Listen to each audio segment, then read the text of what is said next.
But if you look more generally at what is WeChat and what is the estimated market for Chinese Americans, Chinese immigrants who use WeChat.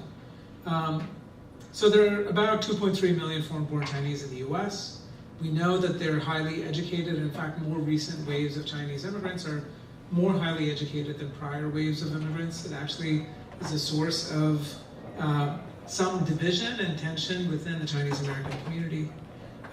More recent immigrants tend to be very highly disproportionately professionals, upper middle class, upwardly mobile. That said, nearly 70% of the Chinese immigrant population has been in the US for 20 years or more.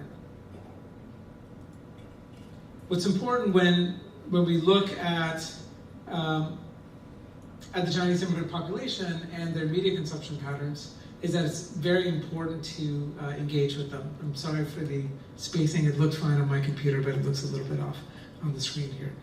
So even though these are folks with certainly with bachelor's degrees and often with graduate degrees, they're still somewhat isolated in terms of their language proficiency. So even though they're able to communicate in English, their level of English proficiency is not at the level of fluency.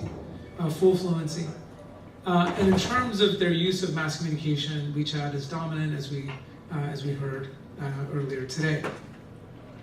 So we estimate that there are about 2 million Chinese immigrant WeChat users in the US. I mean, that's based, it's not just the foreign-born population that uses WeChat, but in terms of the foreign-born adult population, they're the ones most likely to be using it frequently. From the kind of global statistics that we're able to get, the estimated use of WeChat is about 2 hours a day for the average user, and a third of the users spend 4 hours or more a day. One of the people who is involved in our team is a Chinese national. She got her master's degree in the US and is now getting her PhD at UC Riverside. And she's ideal for this project because when I told her about the work that we're doing work both on the API data side as well as for CRW. It's like telling someone to go on Facebook for work. And she's like, yeah, I live on WeChat. This is easy stuff. I will monitor content on WeChat for you. In terms of the uses of WeChat, Iris is going to talk about the user interface and the different kinds of things that people can do on WeChat. But it's already an important force when it comes to society and commerce.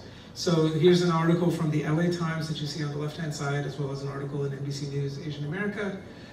One talking about how not only with WeChat, but with different kinds of e-commerce sites, Chinese immigrants in the US now are able to live in virtual spaces and transact commerce in virtual spaces that are creating what my colleague Stephen Chen, who's part of CRW, calls a virtual Chinatown.